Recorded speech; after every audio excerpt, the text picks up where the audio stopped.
Krishna Telugu audio నవల hub ఛానల్కి స్వాగతం. నా పేరు కృష్ణ.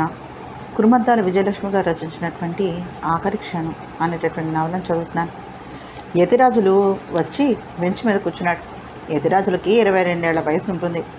వాడు జేబు దొంగతనాలలోనూ చిల్లర దొంగతనాలలోనూ ఆరితేరినటువంటి ఘనుడు. వాడి చూపులు డాగ చూపులను పోలి ఉండుంటాయి.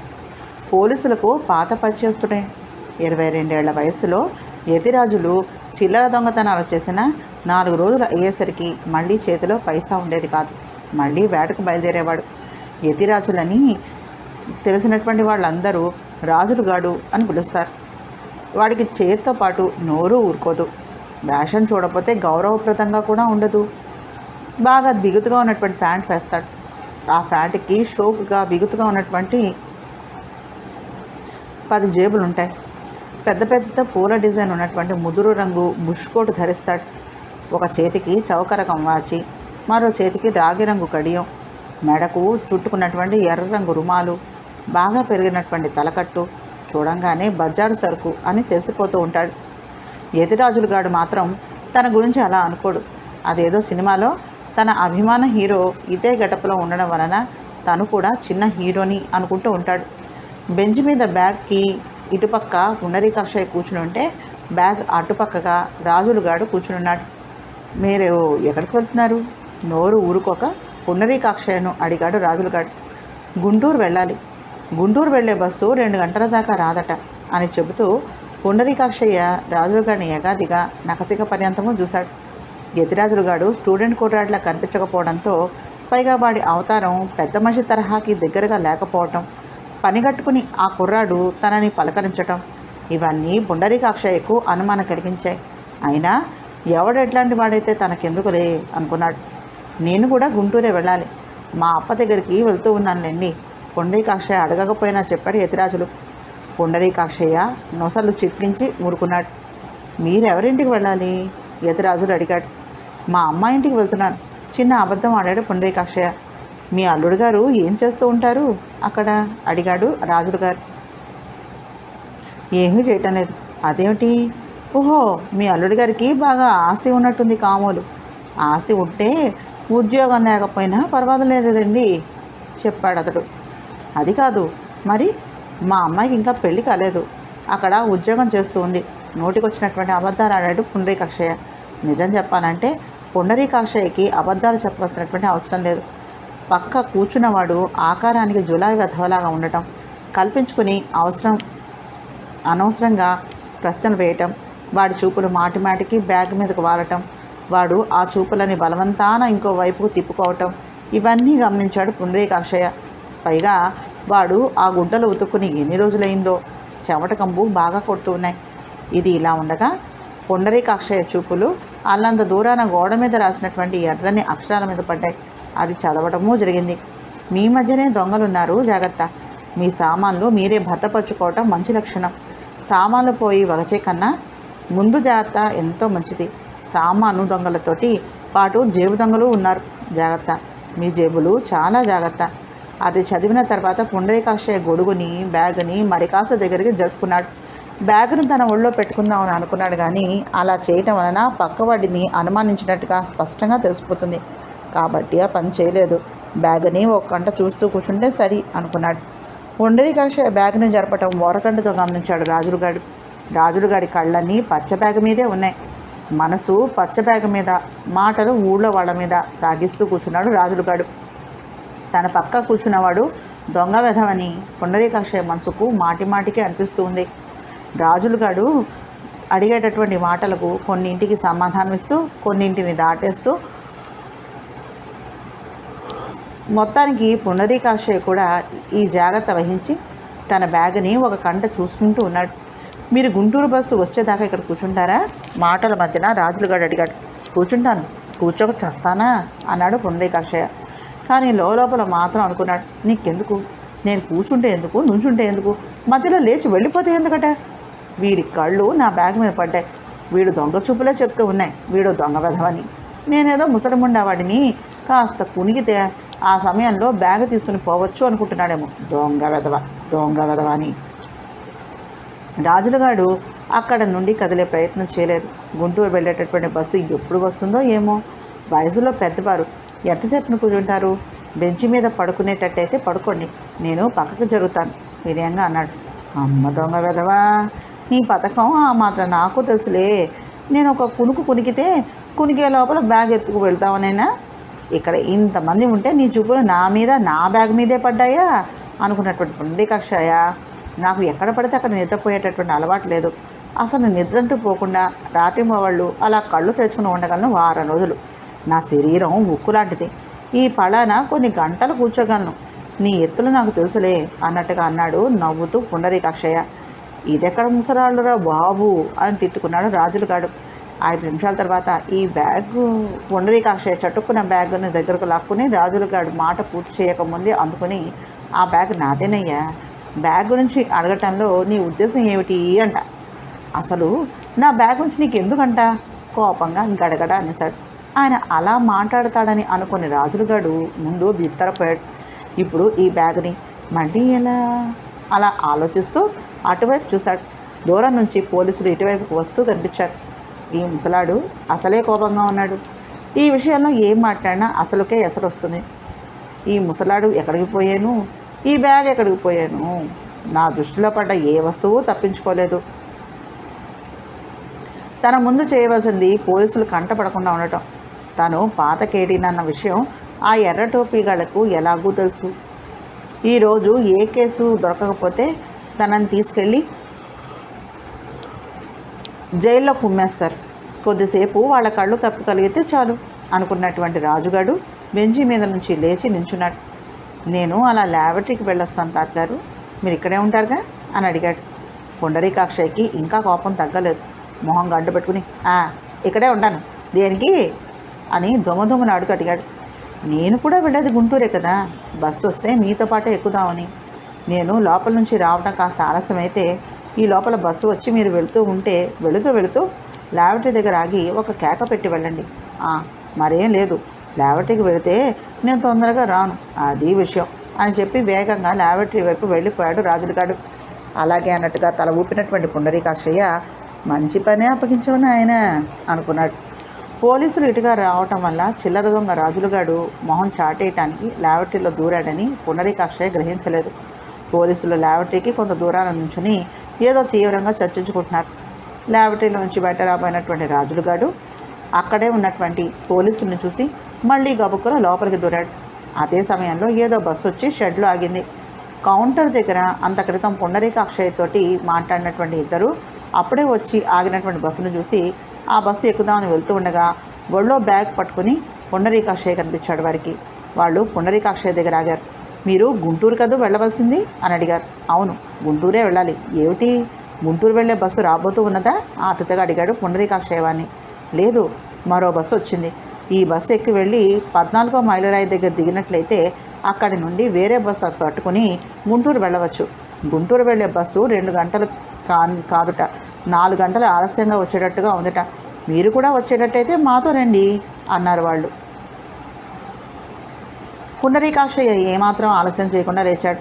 ఆ బస్సు వస్తుందో చస్తుందో ఎవరికి తెలుసు, నేను కూడా వస్తాను పదండి, ఈ బస్సులోనే వెళ్దాం అన్నాడు. బెంచి మీద గొడుగు చూపిస్తూ, మీరు గొడుగు మర్చిపోయారు అన్నాడు వారిలో ఒక ఆయన. కంగాల్లో మర్చిపోయాను, గుర్తు చేసావు నాయన అంటూ గొడుగుని తీసుకుని అలవాటు ప్రకారం చంకలో పెట్టుకుని పచ్చ బ్యాగును చేతిలో పుచ్చుకుని వారి వెనుకనే బయలుదేరాడు పుండరీకాక్షయ్య. గుంటూరు వెళ్ళేటటువంటి బస్సులు ఆగిపోవటం వల్ల చాలామంది అడ్డదోవనం వెళ్ళే ప్రయత్నంలో ఉండటం వల్ల వచ్చిన బస్సు 5 నిమిషాల్లో నిండిపోయింది. వీళ్ళు కూడా ఏమాత్రం ఆలస్యం చేయకుండా బస్సు ఎక్కారు. వీళ్ళు బస్సు ఎక్కటమే ఆలస్యంగా బస్సు ప్రయాణమైంది. సరిగ్గా 4 నిమిషాల తర్వాత పోలీసులు వెళ్ళిపోవటం చూసి రాజులుగాడు ల్యాబరేటరీ నుండి బయటకు వచ్చాడు. రాజులుగాడు కళ్ళు ముందుగా బెంచి మీద పడ్డాయి. పుండరీకాక్షయ్య పచ్చ బ్యాగు రెండూ లేవు. రాజులుగాడి గుండె ఒక క్షణం ఆగి కొట్టుకోవటం మొదలుపెట్టింది. పుండరీకాక్షయ్య కోసమని నలువైపులా చూశాడు రాజులుగాడు. ఇంకెక్కడ పుండరీకాక్షయ్య? అప్పటికే ఆయన ఎక్కినటువంటి బస్సు 6 మైళ్ళ దూరం వెళ్ళిపోయింది. ఎంత తెలివి తక్కువ పనిచేశాను అని ఆలోచిస్తూ రాజులుగాడు అక్కడే నుంచుని ఉండిపోయాడు. మీరు చెప్పకపోతే నాకు బస్సు సంగతి తెలిసేదే కాదు. బస్సులో కూర్చుని కొత్త వారితోటి ప్రయాణం చేస్తున్నటువంటి పుండరీకాక్షయ్య అన్నాడు. మాకు తెలీదు, గతంలో ఇలాంటి అనుభవం మాకు ఎదురయ్యింది. ఒక తెలిసిన ఆయన ఈ రూటు గురించి చెప్పాడు. అప్పుడు మేము ఇలాగే బస్సు పట్టుకుని క్షేమంగా వెళ్ళటం జరిగింది. పర్వతరావు అనే ఆయన వివరించాడు. నేను చూస్తున్నాను కదరా, మన ఇద్దరం కలిసి ప్రయాణం చేస్తే చాలు, ఏదో ఒక ట్రబులు అన్నాడు ముత్యాలరావు అనే ఆయన. వాళ్ళిద్దరిది ఒకే ఊరు. ఇరువురు ప్రాణ స్నేహంగా ఉంటారు. చెరో రకం వ్యాపారము చేస్తూ ఉంటారు. దానివల్ల వాళ్ళు కలిసి తిరగడానికి కూడా లేదు. అరుదుగా ఎప్పుడో ఇలా ఒకసారి కలిసి ప్రయాణం చేయటమో ఎక్కడికైనా వెళ్ళటమో చేస్తారు. అదేం కర్మో, వాళ్ళిద్దరూ కలిసి బయలుదేరితే చాలు, ఇలా ఏదో ఒక అడ్డంకి ఎదురవుతూ ఉంటుంది. పర్వతరావు ముత్యాలరావు కబుర్లతోటి గతాన్ని తిరగదోడుకుంటూ సరదాగా ప్రయాణిస్తూ ఉంటే వాళ్ళ కబుర్లలో పునరీకాక్షయ్య కూడా పాలు పంచుకున్నాడు. మీరేం వ్యాపారం చేస్తున్నారు అడిగాడు. నాది బొగ్గుల వ్యాపారం చెప్పాడు ముత్యాలరావు. మీరేం చేస్తూ ఉంటారు? ఈ దఫా రెండో అతన్ని అడిగాడు పునరీకాక్షయ్య. ఉప్పు పప్పు పచారీ దుకాణం రెండో అతను చెప్పాడు. అదన్నమాట విషయం నవ్వుతూ అన్నాడు పునరీకాక్షయ్య. మీరేమంటున్నారో అర్థం కావటం లేదు అన్నాడు పర్వతరావు. దీంట్లో అర్థం కాకపోవడానికి అంటూ ఏముంది? నిప్పు మీద ఉప్పు పడితే ఏమవుతుంది? చిటపట్లాడుతుంది. మీ మాటలు ఇంకా అర్థం కాలేదు అన్నాడు పర్వతరావు. మీరు చేసేదా బొగ్గుల వ్యాపారం అంటే నిప్పు అన్నమాట. మీ మిత్రుడు చేసేదేమో ఉప్పు పప్పుకు సంబంధించినటువంటి వ్యాపారం. ఆ కొట్లోని ఉప్పు వెళ్ళి ఈ కొట్లో ఉన్నటువంటి నిప్పు మీద పడితే ఏమవుతుంది? చిటపటలాడుతుంది. మీరిద్దరూ మిత్రులైనా మీరు చేసేటటువంటి వ్యాపారం పరస్పరం విరుద్ధమైనది కావడంతో ప్రయాణాలు అడ్లు తప్పవయ్యా. ఉప్పు నిప్పు వల్లనే ఈ అవరోధాలు అనుకో. పుండరీకాక్షయ్య అలా అనగానే ఇరువురు పడి నవ్వారు. మీరు భలే తమాషాగా మాట్లాడతారు అని కూడా మెచ్చుకున్నారు. నిజం చెప్పాలంటే ఇవన్నీ కాలక్షేపం కబుర్లు. నేను ఎప్పుడు ఏ ఊరు ప్రయాణమే వెళ్ళినా ఏ అడ్డంకి రాలేదు. మరి ఈ తఫా ఇలా ఎందుకు జరిగిందంటే ఏం చెప్తాము అన్నాడు పుండరీకాక్షయ్య. దానికి ఒక కారణం ఉందిలేండి అన్నాడు పర్వతరావు. కారణమా? నిజంగా అర్థం కాకని అడిగాడు పుండరీకాక్షయ్య. మీరు మాతో కలిసి ప్రయాణం చేస్తున్నారు కదా, అదన్నమాట విషయం. మా ఇది మీకు కూడా అంటుకున్నట్టుంది. చూసారా మా జాతకాలు ఎంత గొప్పవో? పర్వతరావు చెప్పింది విని పుండరీకాక్షయ్య మండి పడి నవ్వాడు. ఈ తఫా అనుకోకుండా కొన్ని జరుగుతూ ఉంటాయి. అంత మాట చేత ప్రతిసారి అలా జరగాలని లేదు. నమ్మకం అనేది కూడా ఒక రకమైనటువంటి చాదస్తమే. వీళ్ళ సంభాషణ వింటున్నటువంటి నాలుగో వ్యక్తి కల్పించుకుని అన్నాడు. అతని వయసు నిండా 30 కూడా లేదు. అతని వేష భాషలు చూడంగానే చదువుకున్న వాడిలాగా తెలిసిపోతూ ఉన్నాడు. అతని పేరు గోవర్ధన్. ఒకే రకంగా 1కి 10 సార్లు జరుగుతూ ఉంటే అది ఉందో బూచో అని నమ్మకుండా ఎలా ఉంటాము? మా ఊళ్ళో ఒక ఇల్లుంది. ఆ ఇంట్లో ఎవరు అద్దెకి దిగినా ఆ నెలలు పూర్తి కాకుండానే అద్దెకి దిగినటువంటి కుటుంబంలోని ఒక సాల్తీ ఎగిరిపోతూ ఉండేది. అలాగా 4 కుటుంబాలకి జరిగింది. దాంతో ఆ ఇంట్లో ఎవరు అద్దెకి దిగాలన్నా భయపడుతూ ఉండేవారు. ఆ ఇంట్లో దిగిన వారు చావటం ఖాయం అని తెలిసినటువంటి తర్వాత చూస్తూ ఎవరు మాత్రం ప్రాణం మీదకి తెచ్చుకుంటారు. చివరికి ఎవరు అద్దెకి రాకపోయేసరికి ఆ ఇంటిని అద్దెకి ఒక గొడవనికి ఇచ్చేశారు అని చెప్పాడు పర్వతరావు. గొడవను అద్దెకి తీసుకున్న వాళ్ళు ఎవరు చావలేదా? పుండరీకాక్షయ్య అడిగాడు. ఎవ్వరూ చావలేదు. ఆ ఇంట్లో ఉన్నటువంటి పిశాచానికి సవ్యంగా సంసారం చేసుకునే వాళ్ళు ఉండటం ఇష్టం లేకపోయిందేమో. పిశాచాలు ఉన్నాయని మీరు నమ్ముతున్నారా? ఈ దఫా గోవర్ధన్ అడిగాడు. పిశాచాలు ఉన్నాయో లేదో నేనెప్పుడూ చూడలేదు, కానీ నా మటుకు నాకు కొన్ని అనుభవాల ద్వారా నమ్మకాలు ఏర్పడ్డాయి. ఏమిటవి? మా ఇల్లు కాస్త పెద్దదే, 9 గదులు, మెస్సున్నటువంటి వరాండా చూడచక్కగా ఉంటుంది.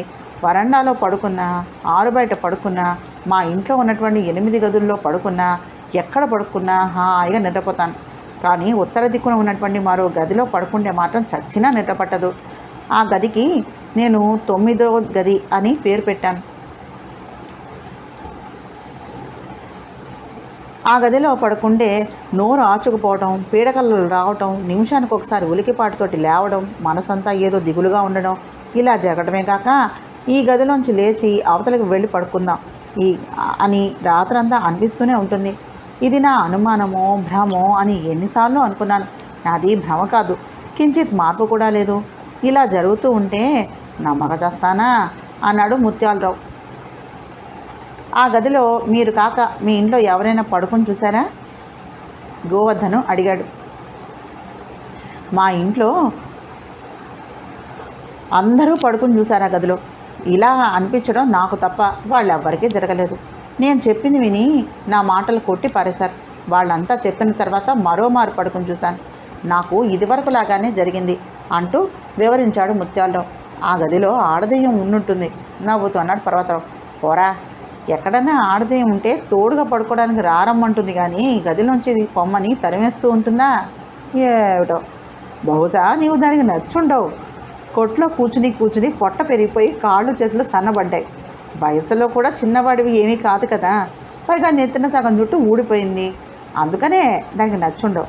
ఈ తప్ప కొత్త పెళ్లి కొడుకులుగా తయారయ్యి సెంటు పూసుకుని ఆ గదిలో పడుకుని చూడు నవ్వుతూ అన్నాడు పర్వతరావు. పోరా, నీదంతా మరీ ఎగతాళి అంటూ తను నవ్వేశాడు ముత్యాలరావు. నువ్వు చెప్తున్నది నిజమేనా? అనుమానంగా అడిగాడు పుండరీకాక్షయ్య ముత్యాలరావుని. ఇవి కాలక్షేపం కబులు కాదు, నిజంగానే చెప్తున్నాను నమ్మకంగా చెప్పాడు ముత్యాలరావు. ఈ నమ్మకాలనేవి ఉత్త భ్రమ అని నేను అంటాను. మొదటిసారిగా మీరు ఆ గదిలో పడుకున్నప్పుడు దాహం వేసి నోరు ఆచుకునిపోయి ఉండుంటుంది.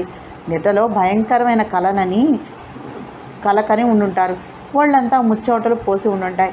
గదిలోంచి లేచి అవతలికి వెళ్ళి పడుకుందామా అని అనుకుని ఉండుంటారు. ఆ రోజు ఆ రాత్రి కలిగినటువంటి భావన మీకు ప్రతిసారి కలిగి ఉండుంటుంది. ఆ భ్రమని మీరు నమ్మకం అనుకుంటున్నారు. గోవర్ధన్ అన్నాడు. నమ్మకాలనేవి మనకే కాదు, ఇంగ్లీష్ వాళ్ళకు కూడా ఉన్నాయట. మొన్న ఆదివారం దినపత్రికలో చదివాను. భ్రాంతులు, నమ్మకాలు అని ఒక పేజీ అంతా ఇలాంటి సంఘటనలు మొదలైనటువంటి వాటి గురించి వేశారు. వాళ్ళు రాసినవన్నీ కూడా ఇతర దేశస్తుల అనుభవాలే. భ్రాంతి, చాదస్తం, నమ్మకం మూడు వేరువేరైనా మూడింటికి దగ్గర సంబంధం ఉంది. అది ఎందరి అనుభవాల్లోనూ రూపుదిద్దుకుంది అని మొండివాదంతో అన్నాడు గోవర్ధన్. వాదన దేనికిలే అని అనుకున్నాడో ఏమో ఈ దఫా గోవర్ధన్ ఇంకా ఆ విషయాన్ని పట్టుకుని సాగదీయలేదు. మాట మారుస్తూ అన్నాడు. నేను ఒక చిన్న ప్రశ్న వేస్తాను, మీ ముగ్గురు ఆలోచించి దానికి సరైనటువంటి సమాధానం ఇవ్వండి. ప్రశ్న? ఏం ప్రశ్న? పుండరీకాక్షయ్య ఆదుర్దాగా అడిగాడు. సరదాగా ఓ చిన్న ప్రశ్న. సరదాగా అయితే పర్వాలేదు, తొందరగా అడిగేసి. మాకు సరదాగా ఉంది. ముత్యాలరావు తొందర పెడుతూ అన్నాడు. అందరూ కనేది ఏమిటి? ఈ ప్రశ్నకు జవాబు కావాలి. చాలా తేలికైనటువంటి చిన్న ప్రశ్న. ఆలోచించకుండాను చెప్పేయండి. గోవర్ధన్ చిరునవ్వుతూ అన్నాడు. గోవర్ధన్ అడిగింది నిజంగా చాలా చిన్న ప్రశ్నే, కానీ ముగ్గురికి వెంటనే జవాబు స్ఫురించలేదు. ముగ్గురు ఆలోచనలో పడిపోయారు. అది చూసి గోవర్ధన్ తనలో తానే నవ్వుకున్నాడు. నిమిషం తర్వాత తెలిసింది ఆనందంతో కళ్ళు మెలమెలా మెరుస్తూ ఉండగా అన్నాడు పర్వతరావు. తెలిసిందా అడిగాడు ముత్యాలరావు. తెలిసిందనేగా చెప్తున్నా. సరేలే, ఏం తెలిసిందో చెప్పు. అందరూ కనేది ఏమిటో తెలిసింది. అందరూ కనేది పిల్లల్ని ఆనందంగా చెప్పాడు పర్వతరావు. బస్సు కదిలిపోయేలా నవ్వాడు గోవర్ధనం. ప్రశ్న అందరూ అనేది అనే ఉంది, ఆడవాళ్ళకు సంబంధించింది అని లేదు. కొంప ముంచి నువ్వు కూడా పిల్లల్ని కంటావా ఏమిటి? నవ్వుతూ అడిగాడు ముత్యాలరావు. పర్వతరావు కొద్దిగా సిగ్గుపడ్డాడు. మరోసారి ఆలోచించి చూడండి అన్నాడు గోవర్ధన్. మళ్ళీ ముగ్గురు ఆలోచనలో పడ్డారు.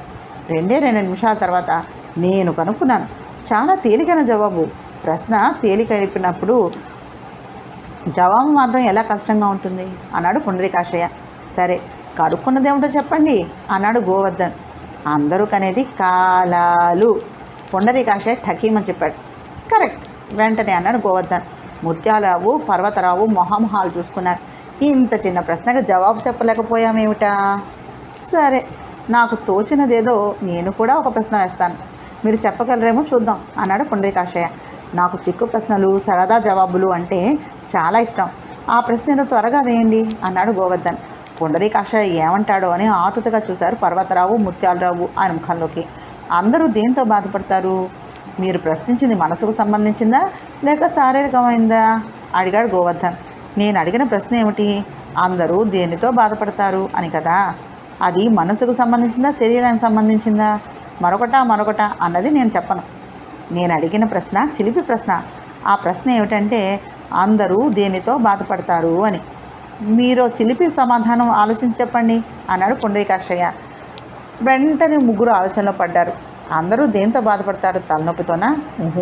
తలనొప్పి కొందరికే వస్తుంది. మరి కాళ్ళ నొప్పితోనా? కాళ్ళ నొప్పి కూడా కొంతమందికే వస్తుంది.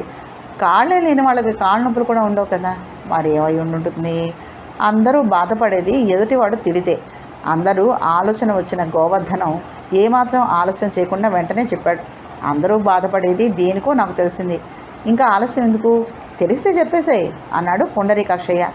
ఎదుటివాడు తిడితే బాధపడని వ్యక్తి అంటూ ఎవ్వరూ ఉండరు. ప్రతి మనిషి ప్రతి వాడికి కూడా తిట్లు చాలా బాధను కలిగిస్తాయి అన్నాడు గోవర్ధన్. నా ప్రశ్నకు జవాబు ఇది మాత్రం కాదు. బండ చెవుడు ఉన్నవాడి ముందు నుంచొని తిట్టినట్లయితే వాడికి ఏమీ వినబడదు కదా. తిట్టిన బాధపడని వాళ్ళు కొందరు ఉన్నారు. ఊహరాని పసిపిల్లల్ని తిట్టామనుకో వాళ్ళు బాధపడరు, ఎందుకంటే వాళ్ళకి అవి తిట్టని తెలియవు కనుక అని వివరించాడు పుండరీకాక్షయ్య. నాకు మొదట ఇదే ఆలోచన వచ్చింది, కానీ మళ్ళీ నా ఆలోచన తప్పని తెలిసి మాట్లాడకుండా వేరే ఆలోచనలో పడ్డాను. పర్వతరావు అన్నాడు. నాకు ఇదే ఆలోచన వచ్చింది అన్నాడు ముత్యాలరావు. పుండరీకాక్షయ్య ఆ మాట అన్న తర్వాత మీరు చెప్పింది నిజమే అన్నాడు గోవర్ధన్. సరే ఏం చేస్తాం, మరి కొద్దిసేపు ఆలోచించి చూడండి అన్నాడు పుండరీకాక్షయ్య. మళ్ళీ ముగ్గురు ఆలోచిస్తూ ఉండిపోయారు. ఎన్ని విధాలా ఆలోచించినా, ఎంత తిప్పి తిప్పి ఆలోచించినా సరైన జవాబు ఎవ్వరికీ రాలేదు. చివరికి గోవర్ధన్ చెప్పాడు, కనబడని మనస్సుకి కనిపించే శరీరానికి దెబ్బ తగిలితే బాధ వేస్తుంది, కానీ అతను చెప్పిన జవాబు అతనికే నచ్చలేదు. భలే చెప్పావయ్యా అన్నాడు పర్వతరావు. భలే లేదు గిలే లేదు, నా ప్రశ్నకి ఇది సరైనటువంటి జవాబు కాదు అన్నాడు పుండరీకాక్షయ్య. అదేదో మీరే చెప్పండి అన్నాడు గోవర్ధన్. మరి మీ సంగతి ఏమిటయ్యా అన్నాడు పుండరీకాక్షయ్య మిగతా ఇద్దరి వైపు చూస్తూ. మేము ఏమీ చెప్పలేకపోతున్నాం, అదేదో మీరే చెప్పండి అన్నారు వాళ్ళు. పుండరీకాక్షయ్య గొంతు సవరించుకున్నాడు. బాధ పలు రకాలుగా పడతాం. ఒక విషయం గురించి బాధపడతాం అని చెప్తే రెండో విషయానికి అన్యాయం చేసిన వాళ్ళం అవుతాం. బాధపడిన విషయం అంటూ ఏముంది చెప్పండి? శరీరం కానీ, మనస్సు కానీ, పరిస్థితులు కానీ ప్రతి దాంట్లోనూ బాధ అనేది దాగుంది. నా ప్రశ్నకు జవాబు చాలా చిన్నది, సున్నితమైనది. బాధతోటి బాధపడతాం అన్నాడు పుండరీకాక్షయ్య. బాధతో బాధపడక చేస్తావా? అదెలా అన్నాడు గోవర్ధన్. అదెలా అంటే ఏం చెప్తాను? అందరూ కనేది కళ అయినప్పుడు బాధపడేది బాధ వల్లనే అని చెప్పాల్సి వస్తుంది. తన తమాషా ప్రశ్నకు దిమాషా జవాబులు ఇలా ఉంటాయి. పుండరీకాక్షయ్య నవ్వుతూ అన్నాడు. పుండరీకాక్షయ్య మాటలకు వాళ్ళ ముగ్గురు కూడా నవ్వేశారు. 14వ మైలురాయి వచ్చింది. ఇక్కడ దిగేవాడు దిగొచ్చు, పెద్ద కంఠంతో కండక్టర్ హెచ్చరించాడు. బస్సు ఆగిన విషయము, తాము అక్కడే దిగాలన్న విషయాన్ని అప్పుడు గ్రహించారు. అరే, మనం దిగాల్సింది ఇక్కడే, పర్వతరావు అన్నాడు తన సీట్లోంచి లేస్తూ. కబుర్లలో పడేసరికి బస్సు ఆగిన సంగతి కూడా మనకి తెలియలేదు. కబుర్ల వల్ల ప్రయాణం చేసినట్టుగానే అనిపించలేదు. మనం దిగాల్సింది ఇక్కడే, లేచిరండి పుండరీకాక్షయ్యతోటి అని గోవర్ధనం వైపు తిరిగి, మీ వల్ల మాకు బాగా కాలక్షేపమైంది, ఇలాగే ప్రయాణంలో ఎప్పుడో కలుసుకుందాం అని ముత్యాలరావు బస్సు దిగాడు. వీళ్ళు దిగినటువంటి 2 నిమిషాలకు బస్సు బయలుదేరి వెళ్ళిపోయింది. బస్సు దిగినటువంటి పుండరీకాక్షయ్య ఒకసారి చుట్టూ పరికించి చూశాడు. చాలా దూరంగా ఇళ్ళు కానవస్తూ ఉన్నాయి. రోడ్డుకి ఒక పక్క చెరువు, మరో పక్క పొలాలు ఉన్నాయి. రోడ్డుకి ఒక వారగా 2 గదులు ఉన్నాయి. అవి కూడా తడికలతోటి చేసినవి. తడికలకు సినిమా పోస్టర్లు అంటించబడి ఉన్నాయి. బన్ రొట్టెలు, బ్రెడ్లు, బజ్జీలు, పునుగులు, తెల్లుతున్నటువంటి టీ డికాషను అలాంటివన్నీ బయట కనబడుతూ ఉన్నాయి. ఆ గదుల నుంచి ఒక 5-6 మాత్రం టీ బంకు దగ్గర ఉన్నారు. పుండరీకాక్షయ్య అక్కడ అన్నీ పరిశీలించడం పూర్తయిన తర్వాత, ఇక్కడ 14వ మైలురాయి ఏది అడిగాడు. ఇక్కడ 14వ మైలురాయి ఎందుకు ఉంటుంది తిరిగి ప్రశ్నించాడు ముత్యాలరావు. అదేమిటి, మీరే చెప్పారుగా 14వ మైలురాయి దగ్గర దిగాలి అని. ఇక్కడ దిగాలంటే 14వ మైలురాయి దగ్గర దిగాలని బస్సు కండక్టర్తో చెప్పాలి. అప్పుడు బస్సు ఇక్కడ ఆపుతారు. అంతవరకే నాకు తెలుసు. 14వ మైలురాయిని నేను ఎప్పుడూ చూడలేదు అన్నాడు ముత్యాలరావు సమాధానంగా. పుండరీకాక్షయ్య ఒక పట్టాన్న దేనిని వదలడు. ఈ ఊరి పేరేమిటి అన్నాడు. 14వ మైలురాయి తడుముపోకుండా జవాబిచ్చాడు ముత్యాలరావు. 14వ మైలురాయి అనేది గుర్తుగా ఉన్నటువంటి రాయి పేరు, అంతేగాని ఊరి పేరు ఎట్లా అవుతుంది అన్నాడు పుండరీకాక్షయ్య. ఊరి పేరు కాకూడదని ఎక్కడైనా ఉందా? రోకళ్ళపాలెం, వానపాములపాలెం, గరికపాలెం అలాంటి పేర్లు ఊళ్ళకి ఉండగా ఇలాంటి పేరు ఈ ఊరికి ఉండకూడదని ఎక్కడుంది? ఈ ఊరికి కూడా ఏదన్నా కథా కమాంశం ఉందేమో, ఎవరినైనా అడిగి చూడండి తెలుస్తుంది అన్నాడు ముత్యాలరావు. కాసింత టీ నోట్లో పోసుకుని గుంటూరు వెళ్ళే బస్సు ఎప్పుడొస్తుందో బంకులకు కనుక్కొని వస్తాం. మీరు కూడా టీ తాగేటట్టయితే మాతో కూడా రండి, లేకపోతే ఇక్కడ కూర్చుని ఉండండి అన్నాడు పర్వతరావు. కాసేపు ఆగే చూస్తాను, మీరు వెళ్ళిరండి అన్నాడు పుండరీకాక్షయ్య రోడ్డు వారగా ఉన్నటువంటి రాతిగుట్ట మీద కూర్చుంటూ. పర్వతరావు, ముత్యాలరావు టీ తాగడానికి టీ బంకు దగ్గరికి వెళ్ళారు.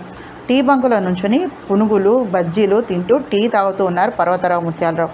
వారిద్దరిని చూడంగానే తను కూడా ఏదన్నా నోట్లో వేసుకుని కాస్త టీ తాగుదాం అనిపించింది పుండరీకాక్షయ్యకి. బస్సులు మారి రావటం వల్ల టికెట్కి అనవసరంగా ఎక్కువ డబ్బు అయింది. బ్యాగులో హల్వా, చెగోడీలు, ఇంకా స్వీట్లు తదితర పదార్థాలు ఉన్నాయి. తీపి వస్తువులు తను ఎలాగూ తినడు. చండానికి పంపిస్తున్నటువంటి వాటిల్లో 4 చెగోడీలు తిని 1 గ్లాసులు టీ తాగితే సరిపోతుంది కదా అనుకున్నటువంటి పుండరీకాక్షయ్య పచ్చ బ్యాగ్ ఉన్నటువంటి జిప్పు కొద్దిగా తెరిచాడు. పార్వతి ఎంతో కష్టపడి పిల్లవాడికి పదార్థాలు చేసి పంపించింది. వాటిల్లో తాను తీసుకుని తినటం ఏమిటి? చచా, అది మంచి పని కాదు. అయినా ఖర్చెలాగూ ఎలాగో అయింది. అప్పుడే ఏదైనా కాస్త తింటే సరి అనుకున్నాడు. పార్వతికి కొడుకుకి పంపుతున్నటువంటి చెగోడీలను తినడానికి మనస్కరించలేదు పుండరీకాక్షయ్యకు. బ్యాగ్ జిప్పు మళ్ళీ వేసేశాడు. బ్యాగ్ గొడుగుతోటి మళ్ళీ టీ బంకు దగ్గరికి బయలుదేరాడు. టీ బంకులో 2 పునుగులు బజ్జీలు తిని, అవి కాకుండా అక్కడ కాఫీ కూడా ఉండడంతో కాఫీ తాగాడు పుండరీకాక్షయ్య. గుంటూరు వైపు వెళ్ళేటటువంటి బస్సు ఇంత క్రితమే వెళ్ళటం వల్ల మరో గంట దాకా రాదని తెలుసుకున్నారు. గంటకు వచ్చినా 2 గంటలకు వచ్చినా చేసేదేమీ లేదు కనుక లోకాభిరామాయణని మాట్లాడుకుంటూ అక్కడే కూర్చున్నారు. 30 గంట తర్వాత గుంటూరు వెళ్ళేటటువంటి బస్సు వచ్చింది. ముగ్గురు బస్సు ఎక్కారు. వీళ్ళ ముగ్గురు కాక అక్కడే కూర్చున్నటువంటి మరో 2 కూడా అదే బస్సు ఎక్కారు. బస్సు దుమ్ము లేపుకుంటూ ముందుకు సాగింది. కొత్తగా బస్సు ఎక్కినటువంటి 2 మామూలు ప్రయాణికులు కాదు. వాళ్ళ చేతి సంచుల్లో నాటు చేతి బాంబులు, మారణాయుధాలు ఉన్నాయి. పైకి మాత్రం వాళ్ళిద్దరూ మరీ పల్లెటూరి బయతుల్లాగా వేషాలు ధరించారు. బస్సులో జనం నిండానే ఉన్నారు. అందువల్ల ముగ్గురు ఒకే చోట కూర్చోడానికి లేకపోయింది. బస్సులో ముగ్గురు వేరే వేరే చోట్ల కూర్చోవటం కాక కొత్తగా ఎక్కినటువంటి 2లో ఒకడు పుండరీకాక్షయ్య పక్కనే కూర్చున్నాడు. ఇందాక బస్సులో కబుర్లతో కాలక్షేపం ఎంత బాగా జరిగింది. అసలు ప్రయాణం చేసినట్టే లేదు. పక్కవాడిని పలకరిస్తేనో అనుకున్నటువంటి పుండరీకాక్షయ్య, మీరు ఏ ఊరు వెళ్ళాలి అని పలకరించాడు. మీరెక్కడికి వెళ్ళాలి అడిగాడు వాడు. నేను గుంటూరు వెళ్ళాలి అని ఒక ముక్క చెప్పి ఊరుకోక తను ఇటు వచ్చి ఎందుకు ఈ బస్సు ఎక్కవలసి వచ్చింది, చుట్టూ తిరిగి ప్రయాణం చేస్తున్నటువంటి విషయం పూర్తిగా వివరంగా చెప్పి అప్పుడు మళ్ళీ అడిగాడు పుండరీకాక్షయ్య వాణ్ణి. మీరు ఏ ఊరికి వెళ్ళాలి, మీరు ఎక్కడ దాకా వెళ్ళాలో నేను అక్కడ దాకానే అన్నాడు వాడు. మీరేం చేస్తూ ఉంటారు పుండరీకాక్షయ్య అడిగాడు వాడిని. నేను ఏమీ చేస్తూ ఉండను అన్నాడు వాడు. మీ స్వగ్రామం అదా, మీకెందుకు అన్నాడు వాడు పెడసరంగా. ఏం మనిషి నాయనా వీడు అనుకున్నటువంటి పుండరీకాక్షయ్య ఆ దెబ్బతో నోరు మూసుకున్నాడు. అసలు విషయం వేరే ఉంది. కొత్తగా బస్సు ఎక్కినటువంటి 2 బందిపోటు దొంగలు లాంటి వాళ్ళు. పచ్చినేతులు తాగడానికి కూడా వెనుక తీయరు. కసాయి వాళ్ళు. చాలా మొరటుగా పల్లెటూరి బయతుల వేషాలు వేసుకుని బస్సులు ఎక్కారు. వాళ్ళు చాలా పెద్ద పథకంతో బయలుదేరినటువంటి ఒక దొంగల ముఠాలోని వ్యక్తులు. చదవను రాయను అన్నీ తెలిసిన వాళ్లే. తమను ఎవరు గుర్తుపడకుండా ఉండడం కోసమని ఈ వేషాలు ధరించారు. పక్కవాడు అదే పనిగా తన మొహంలోకి చూస్తూ మాట్లాడటం వల్ల వాళ్ళు తన మొహాన్ని గుర్తుపట్టవచ్చు. కంఠస్వరాలు కూడా గుర్తుపెట్టుకోవచ్చు. రేపు ఎప్పుడైనా పోలీసులకు తమ ఆచూకీ తెలపవచ్చు. అందువల్లే వాళ్ళు తగు జాగ్రత్త వహించి ఇలాంటప్పుడు జాగ్రత్తగా మెలుగుతూ ఉంటారు. అవేమీ తెలియనటువంటి పుండరీకాక్షయ్య వాడు చదువు సంస్కారం లేనివాడిగానే తలచి ఉత్తమ మూర్ఖుడు అనుకుని బస్సు కిటికీలో నుండి బయటకు చూస్తూ కూర్చుని వేరే ఆలోచన చేయసాగాడు. 1/2 గంట తర్వాత చిన్న పల్లె దగ్గర బస్సు ఆగింది. బస్సులో నుండి ఎవరు దిగనూ లేదు, ఎక్కనూ లేదు. మరో అరగంట తర్వాత మరో ఊరు వచ్చింది. అక్కడ 2 కోయవాళ్ళు బస్సు ఎక్కారు. ఆ ఊళ్ళో కూడా ఎవ్వరూ బస్సు దిగలేదు. ఆ ఊరి తర్వాత మరో గంటన్నర దాకా ఏ ఊరు రాదన్న విషయం మొదటిసారిగా ఆ రూట్లో ప్రయాణిస్తున్నటువంటి పుండరీకాక్షయ్యకు తెలియదు. ఎన్ని గంటలు ఈ బస్సులో కూర్చోవాలో అని అనుకున్నాడు ఆయన. గంట తర్వాత ఎత్తుపల్లాలు దాటుకుంటూ చిన్న గుట్టలని అధిగమిస్తూ పెద్ద కొండ పక్కగా బస్సు వెళ్ళడం మొదలుపెట్టింది. కొండ మలుపు దగ్గర ఎదురుగా బస్సు వస్తుందేమో. డ్రైవర్ హార్న్ కొట్టి కానీ మరీ ముందుకు సాగడు. అటు వచ్చేటటువంటి డ్రైవర్ కానీ ఇటు వచ్చే డ్రైవర్ కానీ హార్న్ కొట్టే ముందుకు వస్తూ ఉంటారు. కొండ మలుపు దగ్గరికి రావడంతో బస్సు హార్న్ కొద్దిగా మోగించాడు డ్రైవర్. అటు నుంచి ఏ హార్న్ వినిపించలేదు. అంటే ఎదురుగుండా ఏ బస్సు రావటం లేదన్నమాట. బస్సు డ్రైవరు బస్సుని రయ్యిన ముందుకు పోనిచ్చాడు. బస్సు డ్రైవర్ కానీ బస్సులో ఉన్నవాళ్ళు కానీ కనిపెట్టలేదు. కానీ కోసుగా ఉన్నటువంటి ఒక రాతి పక్కన ఎర్రచారల గుడ్డ ఎగురవేయబడుతూ ఉంది. బస్సులో ముందుగా ఎక్కినటువంటి పల్లెటూరు బయతులు లాంటి 2, ఆ తర్వాత బస్సు ఎక్కిన కోయేవాళ్ళు 2 ఎగురుతున్నటువంటి ఆ గుడ్డను చూడగానే రెడీ అవుతున్నట్టుగా లేచి నిలబడ్డారు. స్పీడ్గా టర్నింగ్ తిరిగి ముందుకు పరుగు తీస్తున్నటువంటి బస్సు అల్లంత దూరాన ఎదురుగా అడ్డంగా తిరిగి ఉన్నటువంటి ఒక బస్సుని, నేల మీద పడి ఉన్నటువంటి కొందరిని, చేతులూపుతూ రోడ్డుకు అడ్డంగా నిలబడి ఉన్నటువంటి 4 చూసి బస్సుని సడన్ బ్రేక్ తోటి ఆపడం జరిగింది. స్పీడ్గా వెళ్తున్నటువంటి బస్సు సడన్గా ఆగేసరికి బస్సులో వాళ్ళు ఒక్కసారిగా ముందుకి వెనకకి కొట్టుకున్నంత పని అయింది. బస్సు ఆగుతూనే ఎక్కడి వాళ్ళు అక్కడే కదలకుండా కూర్చోండి అన్నటువంటి భీకర గర్జన వినిపించింది. ప్రయాణికులు తెల్లబోయి ఆ తర్వాత తెప్పరిల్లి చూసేసరికి కోయవాళ్ళిద్దరూ రివాల్వర్స్ పుచ్చుకుని బస్సు డోర్కి అడ్డంగా నుంచునున్నారు. పల్లెటూరి బైతుల్లాగా ఉన్నటువంటి ఆ ఇద్దరిలో ఒకడు రివాల్వర్ని డ్రైవర్కి గురిపెట్టి నుంచున్నాడు. మరొకటి రివాల్వర్తో ప్రయాణికులను బెదిరిస్తూ ఎవ్వరూ అరవద్దు, సీట్లలోంచి పైకి లేచేటటువంటి ప్రయత్నాన్ని చేయవద్దు, పిచ్చి పిచ్చి వేషాల వైపే వేసినట్టయితే పుచ్చలు ఎగిరిపోతాయి అంటూ గట్టిగా వార్నింగ్లు ఇస్తూ ఉన్నాడు. కురుమద్దాల విజయలక్ష్మి గారు రచించినటువంటి ఆఖరి క్షణం అనేటటువంటి నవల 3వ భాగాన్ని చదివాను. ఆ ప్రయత్నం మీకు నచ్చినట్లయితే తప్పకుండా మా ఛానల్ సబ్స్క్రైబ్ చేసి షేర్ చేసి లైక్ చేసి కామెంట్ చేయండి. నమస్తే.